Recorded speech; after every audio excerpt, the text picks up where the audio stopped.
Hello and thanks for joining us on Chicago Tonight. I'm Brandis Friedman. Here's what we're looking at. We're investing in people, and that's what it takes to build the safest, most affordable big city in America. Mayor Johnson pushes back on snap curfews as City Council is set to vote on the proposal tomorrow. Our Spotlight Politics team has more. And outgoing Chicago Public Schools CEO Pedro Martinez on his controversial dismissal and hopes for the future. And now to some of today's top stories. A pair of Illinois congressmen were turned away from an immigration facility in the South Loop earlier today. Representatives Jonathan Jackson and Raja Krishnamurthy attempted to enter the facility at 22nd and Michigan Avenue before being told to leave. Chicago police were called to the scene, but a CPD spokesperson says no arrests were made.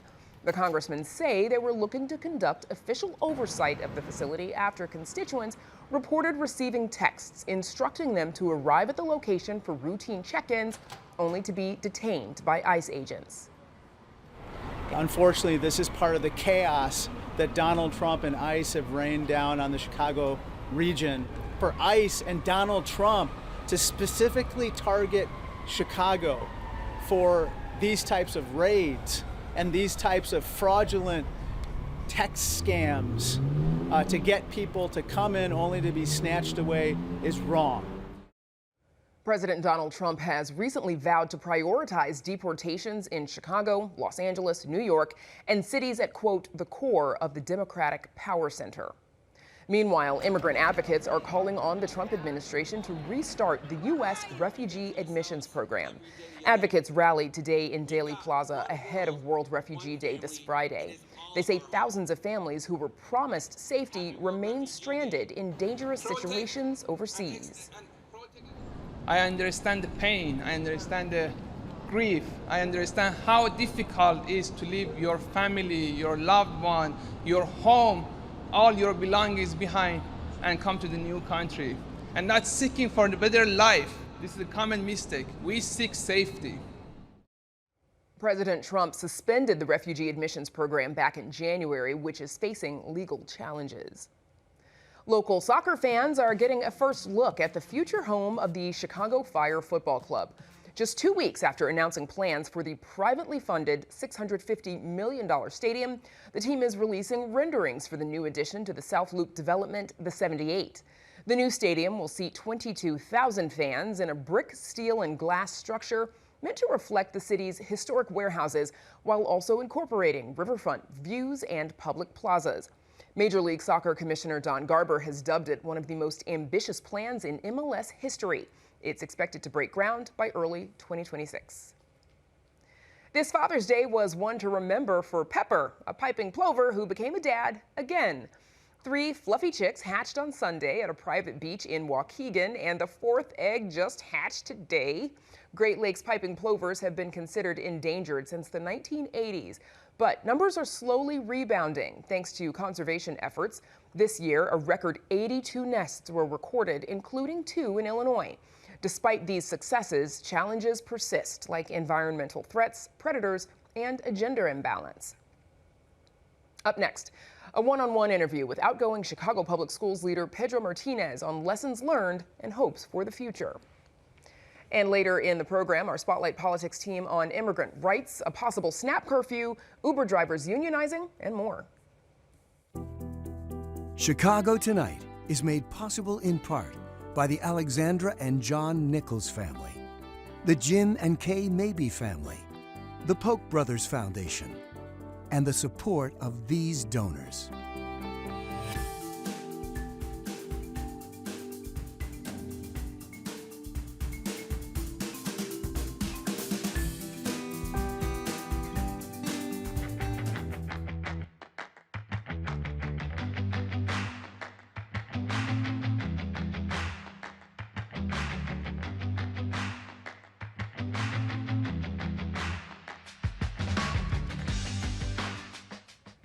Chicago Public Schools CEO Pedro Martinez wraps up his tumultuous tenure leading his hometown school district tomorrow. Late last year, Mayor Brandon Johnson's hand-picked school board fired Martinez without cause, but he remained on the job the last 6 months as dictated by his contract. But the city will still be hearing from Martinez as he heads to his new job in Massachusetts, since he's engaged in legal action against the board and now against the Chicago Teachers Union. Joining us now with more is outgoing Chicago Public Schools CEO Pedro Martinez. Welcome back. Thanks for joining us. Thank you, Bennett. Thank you for having me. So tomorrow is technically your last day. Sum up these last 4 years for us briefly when you look back on them. Well, first of all, Bennett, I'm just really proud of the work of our teachers, our school leaders, our central team, network team. What we're seeing right now, when I came 4 years ago, we were just before the peak of the pandemic. We had seen all of our metrics significantly decline, not just us, but across the entire country. And frankly, the district felt very vulnerable. 4 years later, we're seeing not only more students graduate than ever, they're graduating with record college credits, record scholarships. We're seeing, the highest percent of students going to college right after high school, the highest percent, 73, persisting among large districts. We're not where we need to be in proficiency gains, but in the last 2 years that the state reported, for the first time we outperformed the state or matched the state.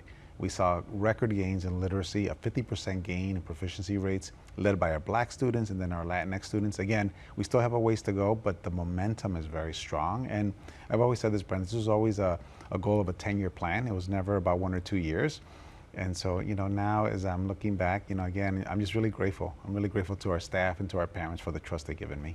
Surely this is not the way you would have chosen to go out. Any regrets or thoughts about the way it came to an end, or anything you might have done differently?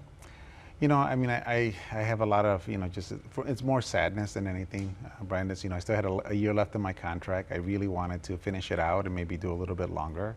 I really thought that we were aligned, when I first met Mayor Johnson. And then when he asked us to, instead of really looking at existing resources that already exist, through TIF funding and other local revenues, he asked us instead to borrow. And right as we were going to get started with a union contract, where the union leadership just wanted such unrealistic demands and they wanted to put the district in financial distress. It was a very, it's probably one of the toughest decisions I ever made in my career, where I either had to decide either to play ball or to take a position and take a stand. I knew it was going to affect my family. I knew it was going to affect my team and our community, so I didn't take that lightly. I took that stand. I don't have regrets about that, Brandis. What I do feel sad about is that I really thought that the right thing would happen, that we would get the revenues we would need. TIFs have been in existence for decades. I grew up with TIFs. These are revenues that right now are being blocked off from taxing bodies, not only us, but the Park District, the city colleges. They produce over $1.3 billion every year. Half of that money should be going to CPS. That more than covers our structural deficit. We don't need to be raising taxes. We don't need raising fees. We don't need to be doing irresponsible borrowing. And I really thought it was an easy answer. And by the way, who brought this to me? The Chicago Teachers Union. So here I thought, they have one of their own in the mayor's office. They've been advocating for this. Easy answer, we're all aligned. Do you think that riff over the borrowing, is that the point at which your relationship with the mayor soured? Completely. So Brandis, it was right as the union came in with unrealistic demands, and the mayor even saw they were unrealistic demands, and when he asked us to borrow to try to cover some of those demands and put the district in financial distress, that's when all the challenges started, and the fact that the board that resigned sided with me. We passed a budget that didn't include any borrowing. In fact, we said we're not going to include the cost of the contract yet. We're going to demand, local revenue from the city that really is ours. These are taxes that should be coming to CPS. And so the board sided with me, and so he felt that somehow I manipulated the board, that I wasn't aligned with his vision because I didn't want to borrow. And I kept telling him, Brandis, you're getting bad advice, Mayor. You're getting bad counsel. After 5 different meetings, 5 different discussions, he finally said, Pedro, you told me 5 times that I'm getting bad counsel. That means you're not on board with my vision. You need to leave. And that's when it all started. So all that said, the district is predicted to have a $529 million budget gap next year. Just yesterday, budget watchdog, the Civic Federation, releasing a report pointing out that the fact that the CTU contract will cost $1.5 billion, $1.5 billion with a B dollars over the 4-year life of that contract, and argues that the fiscal year 26 budget makes some assumptions, which includes TIFs, that the Civic Federation believes to be unprecedented and even doubtful that money will come through for the district. What do you say to that? So a couple of details here. So yes, the contract is estimated at $1.5 billion. 80% of that cost is 4% raises every year, and it's the compounding effect. our incoming local revenues from property taxes, from state revenues, are enough to offset that 4%. So that actually doesn't increase our deficit.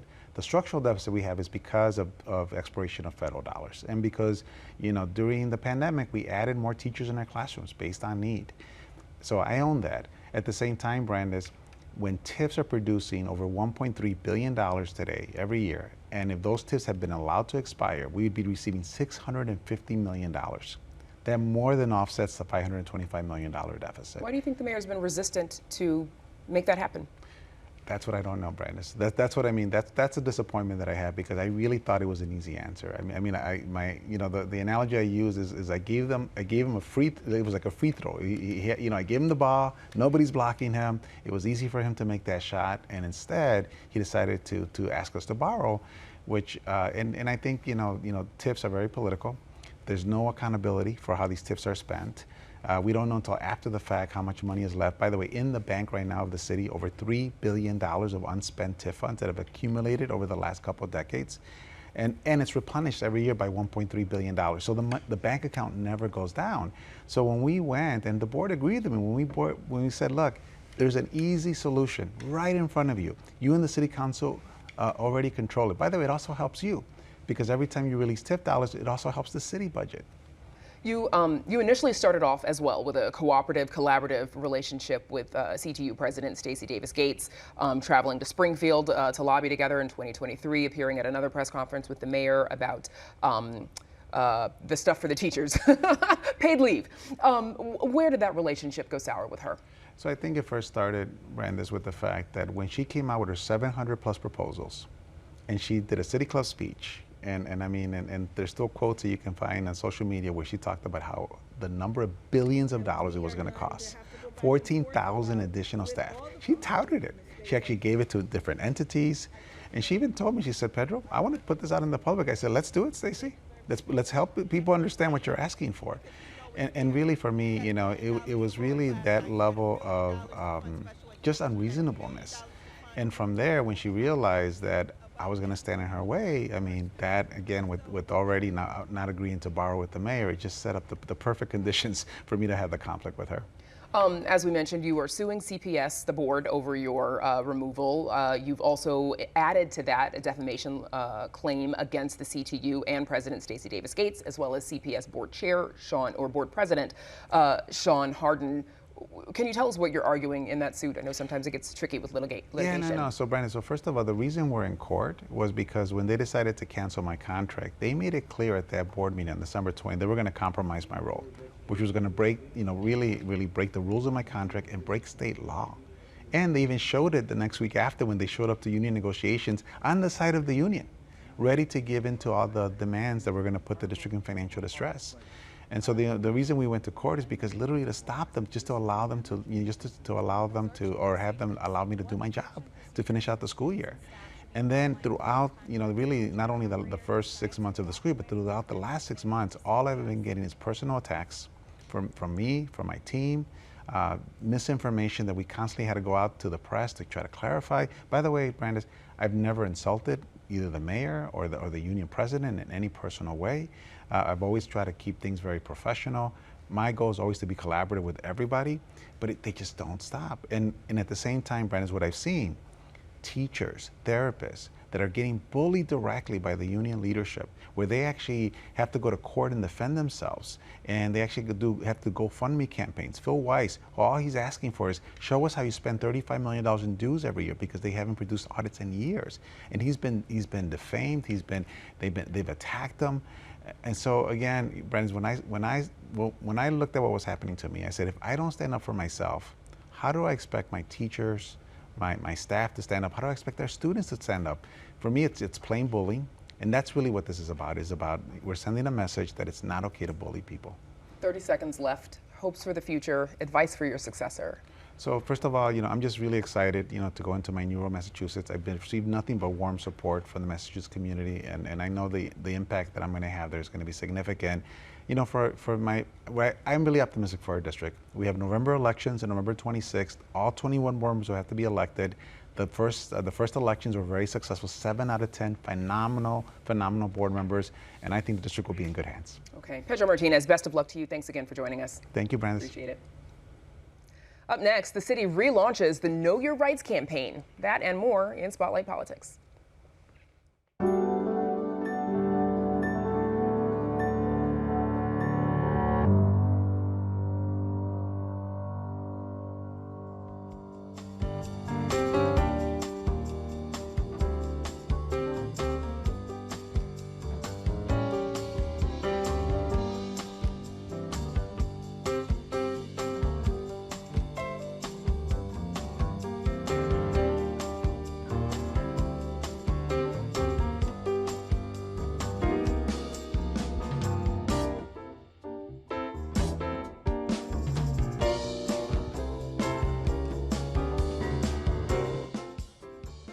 Chicago is bracing for expanded deportation efforts as President Trump plans to ramp up ICE raids after Saturday's mass protests. Meanwhile, City Council is set to vote tomorrow on proposed curfews for teens, and rideshare drivers could get the power to unionize thanks to a new deal between Uber and state lawmakers. Here with all that and more is our Spotlight Politics team, Heather Sharon and Nick Blumberg. Welcome back. Hey. First, let's talk about Mayor Brandon Johnson's response to Trump's threats to ramp up ICE raids in the city. What we're not in favor of is, seeing grandmothers and grandfathers and mothers and fathers ripped away from children. Little girls being thrown into unmarked vans and taken off to God knows where. That's just inhumane. So we're going to continue to make sure that we're working with community-based organizations and the full force of government to do our part to ensure that people know their rights and that we're doing it. So Heather, after the No Kings rallies across the country over the weekend, we know the president has repeatedly threatened to up the deportation efforts in cities like Chicago. Are city officials prepared for raids like the kind that touched off what we saw in Los Angeles? There's not really much they can do to prepare because it's not clear when these raids will happen, where they will happen, or who they will target. But the one thing city officials said this morning they can do is they can make sure Chicagoans know their rights, and they're relaunching the campaign that first sort of blanketed CTA stations in January to let people know what to do if they're stopped by federal immigration agents, what they can do if a loved one is detained, and who they can reach out to for support. But both Mayor Johnson and Deputy Mayor Beatrice Ponce de Leon said there's not much more they can do. They acknowledge that people are afraid across the city, and the only thing the city can do to help is to help them prepare. Nick, remind us what that campaign looks like. What do the ads say about immigrant rights? That's right. I mean, as Heather mentioned, this is something that first got rolled out earlier this year. It'll now be on 400 digital screens across the entire CTA system. It directs you to the city's website, for where most of the information is. They've got all sorts of resource guides. This was put together in partnership with different advocacy organizations, immigrants' rights and support groups. But they've got all sorts of information in there about how to behave if you see immigration agents, what happens if you're an employer or an employee and they show up to your workplace, information for new arrivals, guidance on coming up with a plan. Should you or someone be detained, as we saw folks react to that, sort of snap mass detention earlier this month. There were folks who thought they were there for a routine meeting and didn't have anybody to, say, pick up their kids from school, some of the things we heard. So this, is an effort to get people, prepared for what might be coming. But yeah, clearly, by design, these are not anything that are predictable. Something it's tough to prepare for if you don't know when it's going to happen. So City Council is set to vote on snap curfews for teens downtown. Here again is what Mayor Johnson had to say about that proposal this morning. You want to give the police the power to be able to issue a curfew as it wishes, instead of giving the city of Chicago the power to actually invest in people? What sense does that make? It doesn't make any sense. Heather, remind us what this proposal would do and why the mayor is so opposed to it. Well, it would allow Superintendent Larry Snelling to impose a curfew anywhere in the city with just 30 minutes notice for everyone younger than 18. Now, Mayor Johnson says this will not effectively stop the large teen gatherings that we've seen every spring dating back many years. And he says that it is the wrong approach to public safety, especially given the significant and sustained drop in homicides and shootings in Chicago. So tomorrow the showdown is set. It is unclear whether there is enough votes to pass this measure, especially considering that Superintendent Larry Snelling has said that he would not use it to declare a curfew that he would then enforce in 30 minutes. So it's sort of unclear what's happening here. And also, oh yeah, there are lots of concerns about how the police department, perhaps in an era where federal troops are being sent to cities, this power could be used in sort of a new era of militarized law enforcement approach. Okay, so moving on, older people, they could also have the power to block short-term rentals like Airbnb, Vrbo in their ward with a new measure that's being advanced by the City Council Committee. Heather, what are the details of this one? Well, since home sharing came to Chicago all the way back in 2016, some people have used these to throw big parties in residential neighborhoods in Chicago, and there are some older people who are fed up. And they want more aldermanic power, which of course they love, to prevent new home sharing rentals from coming onto those platforms you just named, like Airbnb and Vrbo. Now, it's not clear whether this has a majority of votes to pass the City Council, because it could blow a multi-million-dollar hole in the city's budget, because when you sort of rent on Airbnb, you are charged a 6% surcharge. 4% is used to help the victims of domestic violence. Other money goes to help people who are unhoused, and it's not clear sort of how the city could make up that deficit, or if this is something that the city should do in an era where people sort of enjoy this sort of flexibility and have a little bit of a side hustle. It is opposed by the Chamber of Commerce. And why are backers supporting it? Just to avoid the parties? To avoid the parties and to give them more control over what happens in their wards, which is the #1 priority for all older people, because it's their offices. Yes, because it's their offices that gets the complaints, right, about the noisy parties. And there's not really, they say, much they can do. There's a liaison, there's a hotline, you can call the police, you can file a noise complaint, but that's all, you know, sort of after the fact. It doesn't stop the party from waking up your kids and destroying your calm Saturday night, and that's what they want to stop. All right. Nick, a Chicago alderperson, has also called off a vote on a measure aimed at boosting pay for rideshare drivers.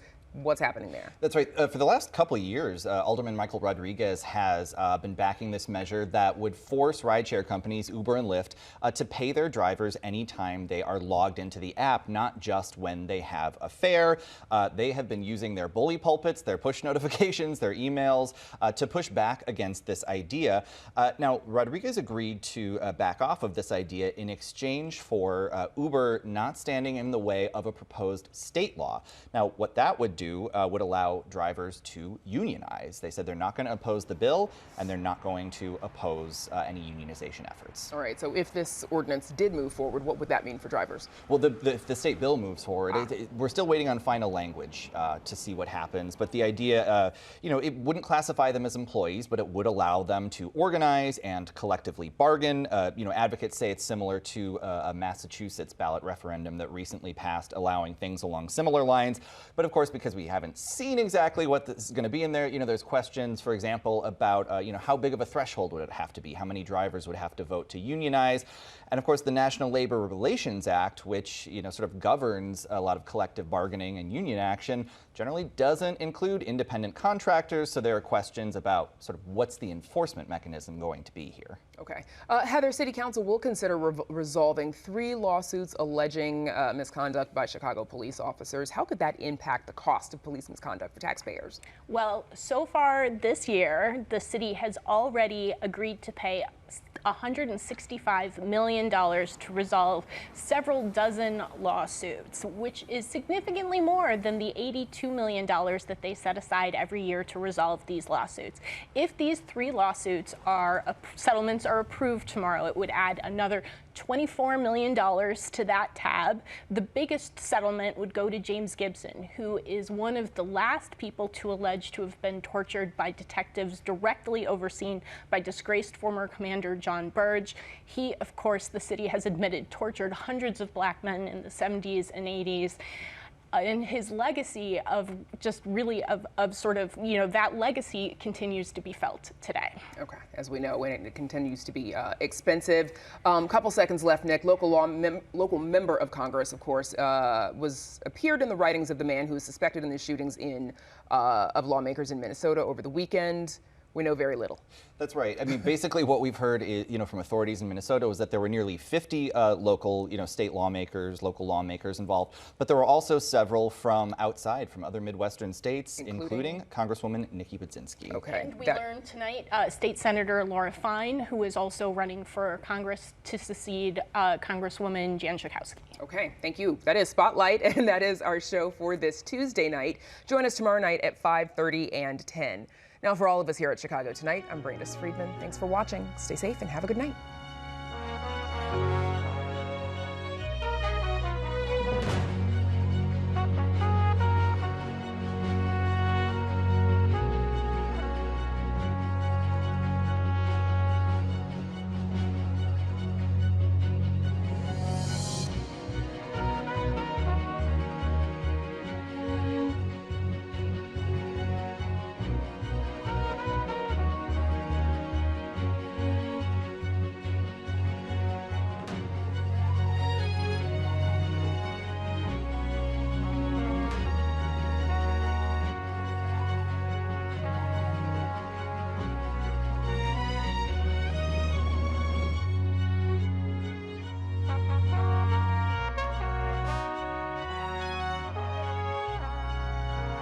Closed captioning is made possible by Robert A. Clifford and Clifford Law Offices, a Chicago personal injury and wrongful death firm that supports educational initiatives in the legal profession.